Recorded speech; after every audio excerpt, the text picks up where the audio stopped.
In this whole discussion about Qin and Ziqin, what we look at is what's actually happening is the medicinal material is aging.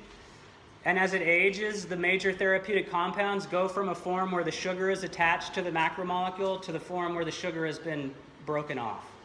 This is called going from a glycone to an aglycone.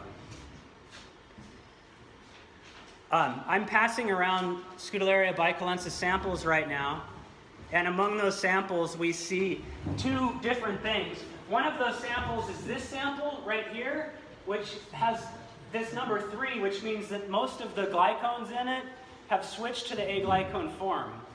Here we have this other form, and it's still in the kind of immature form where it's mostly in the glycone state. And so passing those things around, you may or may not be able to determine which one is younger and which one is older by looking at it. You should be able to. As the central xylem decays, it's a marker of age, unless it was processed improperly. And then the green nature of it is only due to oxidation due to getting it wet during the post-harvest processing. Interesting stuff to be able to analyze. Anyway, like we can figure out the age of these materials by looking at a relationship, a ratio of aglycone to glycone. When we analyze the Chinese grown materials that are grown in the authentic growing regions and compare them to the material that was grown in California, we find significant differences in the major constituents here. We're looking at bicolin and bicoline, the named compounds of Scutellaria bicolensis, kind of the hallmark. Willgonin and willgonicide is another major flavonoid in Scutellaria bicolensis, and what we find is like significant differences between Chinese samples that are at 9 million and domestically grown samples that are at 1 million. So, and if we go back to the previous slide, what we know is that the Chinese samples were grown for a significantly longer period of time.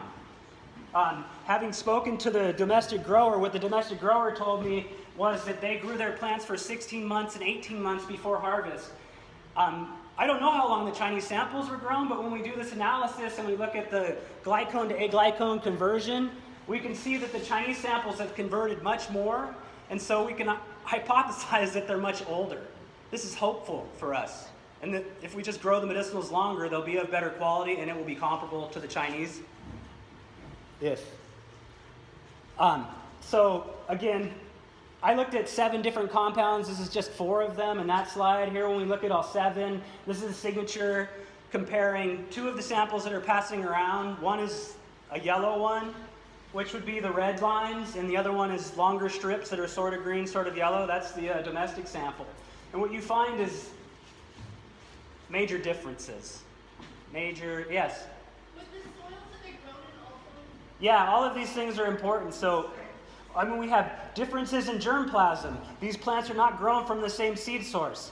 We have differences in cultivation region. They're grown in different places. We have differences in cultivation length. So realistically, I cannot say anything.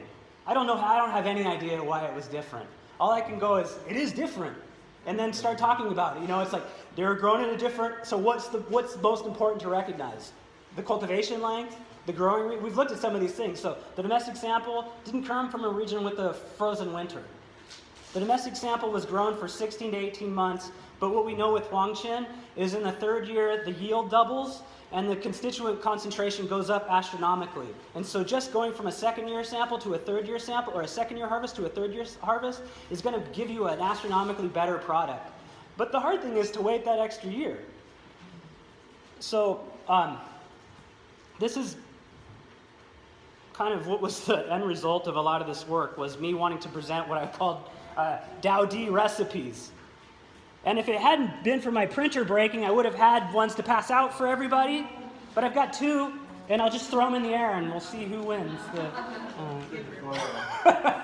Yeah, everybody's got smartphones. We can all take pictures of them and print them out when you get home or whatever. It's only 4 pages long.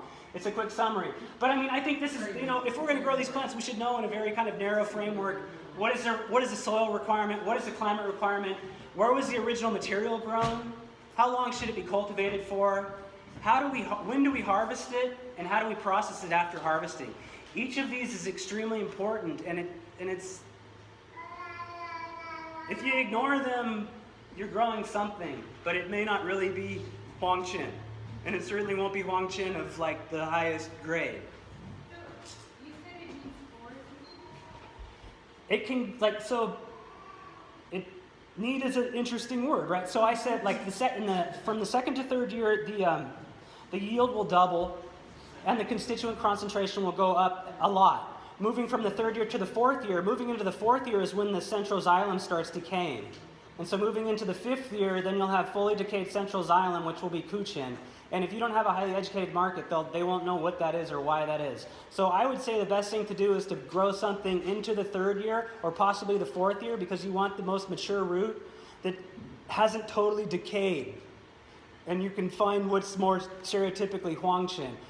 By the third and the fourth year, you're still in Ziqin land, and moving into the fifth year, you're in Qin. But third and fourth year would be the ideal harvest length. But third or fourth year is going to be determined on when you transplanted, fall or spring, and also your growing region. So you have to know by looking at harvesting and then processing and then objectively judging the quality of your material if third or fourth year is better, if it matters. Yeah. So we have material that was harvested at our friend in the back, Vivian's farm.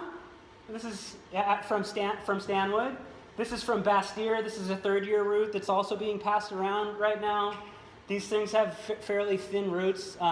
Unfortunately, this was not grown in like the ideal growing position. It's grown in a garden, and it's grown in the only empty spot in the garden. So it's not the best example.